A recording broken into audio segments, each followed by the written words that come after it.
Number one, tell us your name. My name is Don Wilson, but I'm more known as Don the Dragon Wilson. Because if you say Don Wilson, they don't know who the heck you're talking about. But you throw the dragon in there, and they go, oh, yeah, I heard of that guy. Give me 3 top credits that you would like to be known by. Well, I'm a professional kickboxer is one. And Actually, 11-time, can we do 11-time world champion? Well, yes, I am in the Guinness Book of World Records because no kickboxers ever won 11 world titles.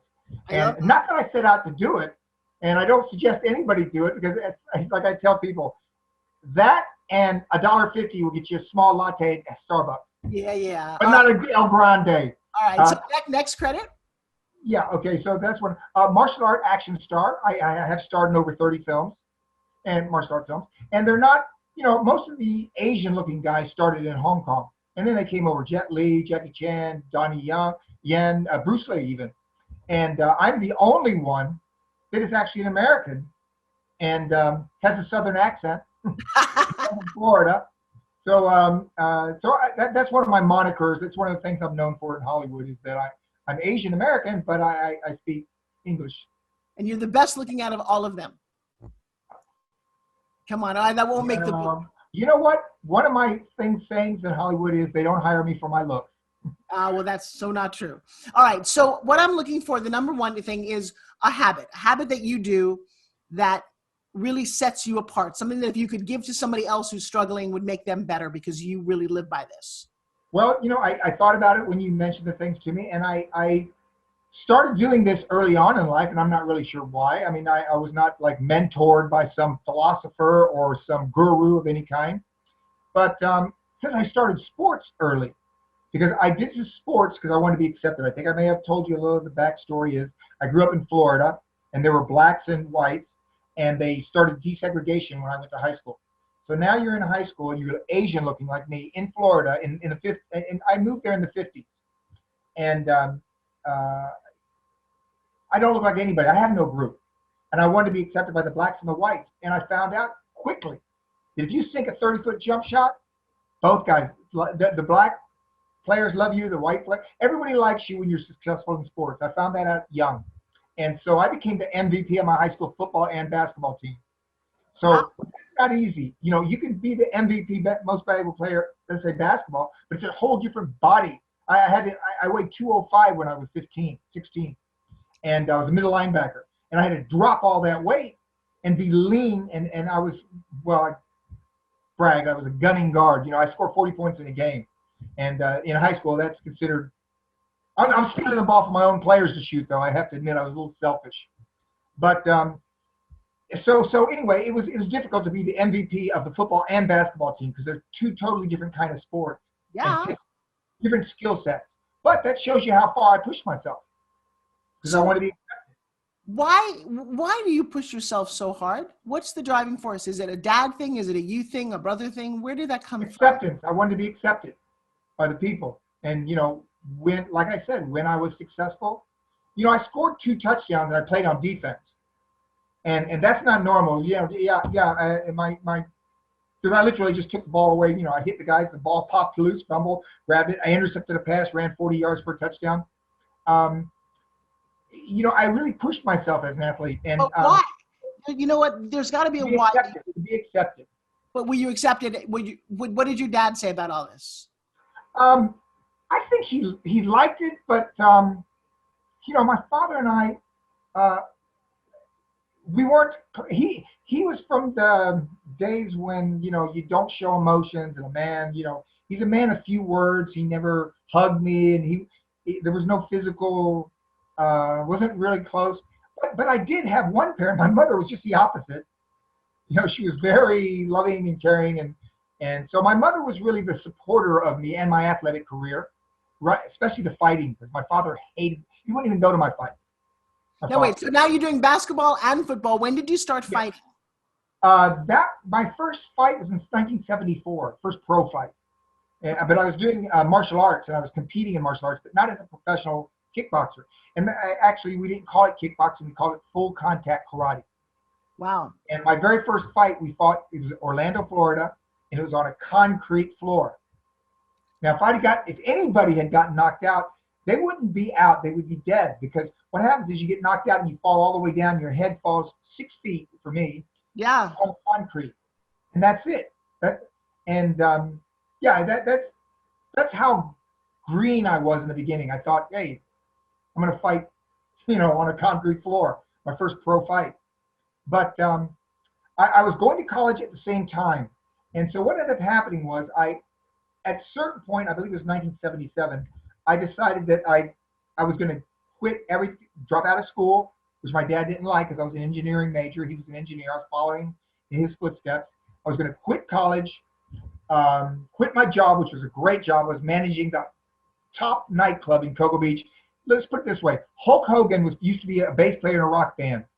He comes into my club, he plays, he quits the band, and he works for me as a bartender. Now, that's Hulk Hogan. That's how, look, the astronauts used to come. The Miami Dolphins would drive from Miami to go to my club. Why? Well, there's some reasons I'd rather not tell. But it was like, if you had Studio 54 in New York, people would say, well, why do you go there? Why is there a big line out there? Right. We same kind of thing. Now, I lived on top of the club in a penthouse. And I've been to Hugh Hefner's house. I've been to the mansion. Right. My apartment was built by the owner of the club for himself. Oh, wow. He got married, and his wife refused to let him go back into that. It was, look, I've used Elvis Presley's room as my dressing room at Caesar's Palace. I mean, I've had plush things.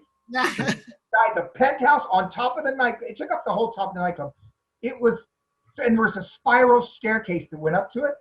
And so I was 21 years old, and it was the disco era, the 70s. Right. And it was the last, I tell people it was the last promiscuous era of mankind.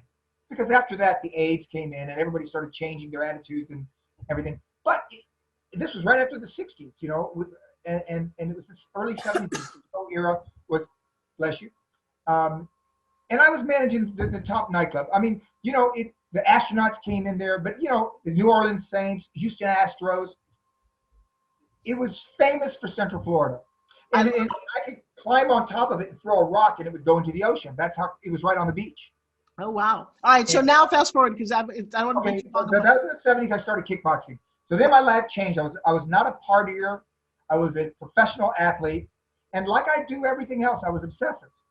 I trained. I look back now, I overtrained.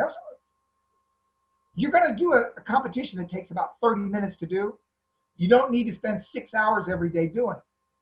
I didn't need to run 9 miles, but I just trained. I did the weight training, I did the aerobics training, the jumping rope, the hitting the heavy bag, the sparring, the hitting pads. I mean, it was my obsessive nature, but I did excel. Like you were saying, I didn't win a world title, which is an accomplishment itself. Right. Although I'll say this, I won my first title in 1980. Winning it, you think, oh, now everything. No, once you win it, you fight only the top contenders. Right. Whoever works his way up to number one, he wants that title. That's right. So now movies happened. How old were you when movies happened? Okay, the movie thing happened this way. Chuck Norris started going to my fights. I believe it was in 1978 he went to his first fight. So Chuck started coming to my fights. He announced them. He worked my corner. We became friends. And he suggested that when I retire, move to LA, he said, you should get an agent and try to get into martial arts films. He said, because it's a great second career. I advise you to do it. Chuck was a fighter. Bruce Lee put him in one movie. Chuck went and just started doing his own thing. And then this was before Walker, Texas Ranger, but he was very popular as a a lower, but he never worked for the studios. He never did a movie, Universal Studios, Warner Brothers. He didn't do that. But for Canon Films, he was their top moneymaker. Yeah. And he did great. So hang on, before I go, I've got your habit. What's one unhabit that you see that people do? Yeah. Oh, okay. Here comes the habit that really I needed more. Probably. Well, no, I needed it as an athlete as well, because everybody told me I wasn't going to be a world champion. They said, what world champion comes from Cocoa Beach? And there was none. There was no martial arts, boxer, no world champions. There's some surf champs from Cocoa Beach. I will say that. If I was saying surfing, people would say, yeah, you got a chance. So it's this. It's a habit of not listening to the naysayers. Because normally when somebody tells you something negative, you think, oh, he doesn't like me, or he doesn't want me to be successful. No, your closest people, the people who love you, your parents, your brothers, your best friends, they don't want you to fail. Right. And I was going to attempt a dangerous career. I would advise, when the first people come up to me and say they're thinking about being kickboxers, I advise them against it. I just want to finish his thought. Dangerous thing. Come here, Joshua, come here. Joshua, come here. No, come here. I just want to say hi. I just want him to finish his thought before I interrupt. Joshua wants to say hi. I want you to meet him. Oh, sure. Fine. I don't think you guys have ever met, have you? No. I don't think so. So Don the Dragon Wilson, Joshua. How you doing? Hey, Joshua. Glad to meet you. So Joshua's actually recovering from 6 months or 5 months in a wheelchair. Oh my gosh, what happened? Oh, somebody pulled out in front of me on my motorcycle, broke my ankle bone, 4 ribs, and destroyed my bike. Oh my gosh, that's.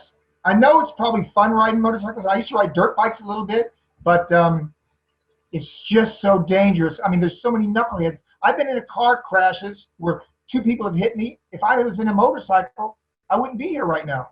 Yeah. If I had decided to go for that ride on a motorcycle, because I was parked one time at a traffic light, and the guy just rammed right into me from the back. And there's nothing like bike though. So I'm Don, sorry, you know what's about Don? look pretty good. Don is an 11-time world champion kickboxer. I've heard. Yeah. Well, I was. Yeah. You gotta use the past tense because I'm now 65 years old and I'm far from a world champion in anything except procrastination. I told Forbes that. Well, nobody can take that your credit away from you. So your accomplishment. Well, all athletes go through this. I hated to retire. I fought for 28 straight years.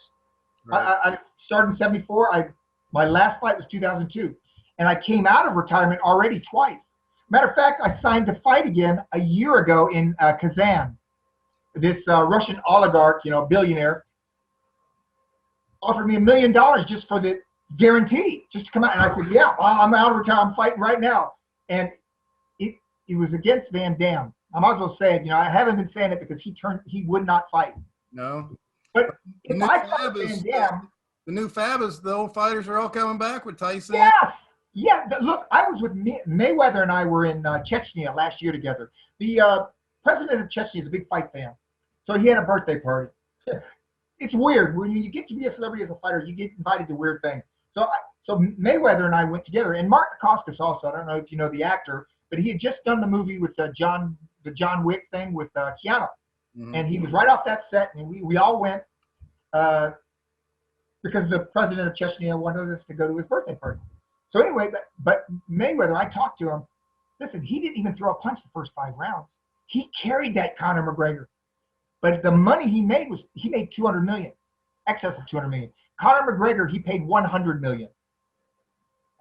That's the kind of dollars they're talking. And they spent over a month promoting it. But in my day, we didn't make that kind of money, unfortunately. And I'm the highest paid kickboxer, and I didn't make any big money. But even I'm 65 years old. Have you ever heard of a 65-year-old kickboxer? Animal. But I'm good for one fight, and if it's going to be Van Damme, I tell people it's like Tyson fighting Stallone. Yeah. Right. Yeah. That's not Tyson kill. Well, you know what? It's not really a sport for us old guys to do because you're going to get hit in the head. Of course. Boxing is worse than kickboxing. And no one can even tell you what happens when a 65-year-old guy gets kicked in the head or punched in the head. And even Tyson and Roy Jones.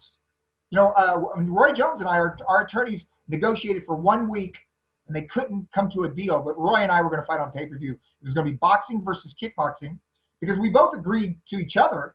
But once our attorneys got into it, it didn't happen. All right. So. Well, I wish you the best. I'm cooking. Good luck for you. All right. Thank you. I love you. Nice meeting you. Good to see you.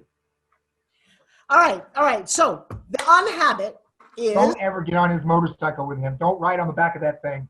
Yeah. Well. I will have to spank you. There is no motorcycle anymore. Oh, well, I don't have to worry about that then. No. All right. So the unhabit we're going to talk about is don't let naysayers get to you. Yes, that's the habit to develop. Just accept that they are giving you advice, and normally you would take it. Look, I would never be a naysayer to a kickboxer because if I can, I am more likely to say if I can do it, anybody can do it.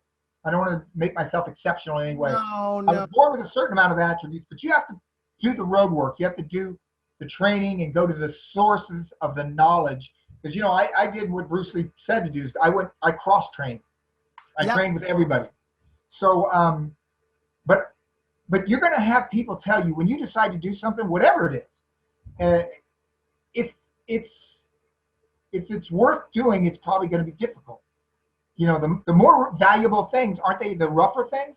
It's one thing to climb a hill down the road that everybody can just walk over this hill, but climbing Mount Everest is a different story. That's true. And hey, so I didn't just say I wanted to be a kickboxer, I wanted to be a world champion. So that was. It's funny. I quoted you to Chuck Liddell. I said when I've talked to Don, he talks about fighting. He says he actually looks at the subject and kind of dissects it. There's no anger there, which Chuck said. None whatsoever. None whatsoever. It's fascinating to me that you guys go to that space. All right, I need a sentence that says habits. Habits are blah blah blah. So something about a sentence about habits for you, a quote. Well, probably one of the ones that I didn't come up with. Somebody, and I wish I could remember, but it's some important philosopher that said. Excellence if to reach excellence in anything, you have to develop the habit. It's a habit of attaining excellence. Like you don't just want to have a good jab, you want to have the best jab. You don't want a right hand, you want the best right hand formed by habit. And no habits are going to really affect you unless you develop them to where what is a habit anyway? I don't know the definition, but it's something you do over and over and over, right? Yeah, something you almost automatic. So, when you come up with negative input from others, you have to believe in yourself and not accept it. Don't believe in it. And I'm not the only one that says this, but Bruce Lee said it, and Bruce Lee said, don't ever say anything negative about yourself, as a joke even, because it says your subconscious brain doesn't understand it's a joke. And when you say something, you say, oh, I don't know how to do this, or I'll never do this. You're hypnotizing yourself, You're causing yourself to not be able to do it. So don't even do it in jest. Don't even joke about not doing something.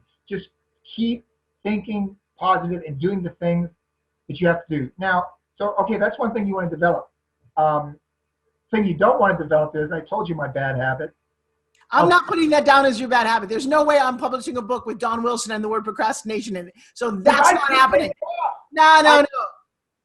I know you think you do. You are so far excellent, and I know you might do that in your personal life. Well, maybe it is my personal, but you know what? I don't. You're right about that. I don't put off my training when I had fights coming up. Right. As soon as they mentioned the fight might be happening, I started training. I didn't wait for the contracts. I started changing my eating habits, changing my sleeping patterns, everything. So I guess I did not. There is no procrastination when it comes to fighting. Or, And by the way, Bruce Lee said, don't say the negative thing about you. Don't say negative about you. So we're going to. Josh, I got to take my own advice. There you go. That's a good idea, my friend. Yeah, with the advice, and I'm thinking, oh, wait a minute. I better stop. Hey, let me ask you a quick question. So when I first came to Hollywood, I actually have this. I did a movie with Chad Norris. Have you ever met Chuck's son, Chad? I've met his son. As a matter of fact, his son, I don't know if it was Mike or which one, was the director on the set for. I did one episode of Walker, Texas Ranger, and his son was the director. Right. And So it might have been Mike Norris though. Right. Then I also worked with Aaron Norris, his brother. Yeah, I know Aaron. Do you know how to get in touch with Chuck? I would love to put him in the book. You know what? I need to get in touch with him anyway because I need a quote from him for this. It's a movie being done about me and my brothers, our relationship. Oh wow! And it's kind of like if you watch the movie La Bamba. Yes. Like one brother was the Richie, the one that sang and he did everything right. Then the other brother was kind of like on the other side. And it's even like The Fighter, if you know the Mickey Ward story, The Fighter. I love this idea for you guys. Well, they're doing that, and this is it's a pretty big guy and company doing it, and we're in the process of doing it now. I do these interviews, and they wanted me to contact Roger Corman and Chuck Norris. Isn't Roger dead? They wanted to get a little bit of input from them. Isn't Roger Corman and I did 12 movies together. Isn't Roger dead? No, Really? no, no. Just a year ago, a Chinese producer bought the rights to Blood Fist from him. He sold them. But the Chinese producer contacted me, and he wouldn't buy the rights unless I would appear in it. You know, and so so two things. One, did you find Cynthia's phone number? Oh no, I Procrastinated? procrastinating. No, I left. As soon as I left, and I came back, and no, I'll get Cynthia's and Bo's, because I have them both. All right. And then if you can get. Oh shoot, I don't have Cynthia's right here, but Because yeah. you know what? I haven't talked to him or his brother. His brother was amazing to me when I first got there. And like I said, this movie that I did with Chad years and years and years ago. No, I'm sorry. It's not Chad. I take that back. It's Chad McQueen and Mike. Chad McQueen, yeah, I know him. I was in a movie with him. Okay, so that's the movie I did with Chad McQueen. Okay. You know when you said Chad Norris, Chuck Norris, no, Chad, that's C. McQueen's son. Yes. We did a movie in Canada together, but we didn't have any scenes together. We were just both in the same movie. All right, let's get Chuck, because that would be cool. I'd like to say hi to Aaron. I mean, that's how I started in Hollywood. I don't know, just a thought. But at least Cynthia and Bo would be a good start. I got to run to go teach a class. I think. And I'll get you those numbers and get back to you tonight. Otherwise, I'll get you. Send it to you. All right, you. Do I have your email, right? Give me your email. Oh, DDragonW@AOL. So the two D's are right next to each other. DDragonW@AOL.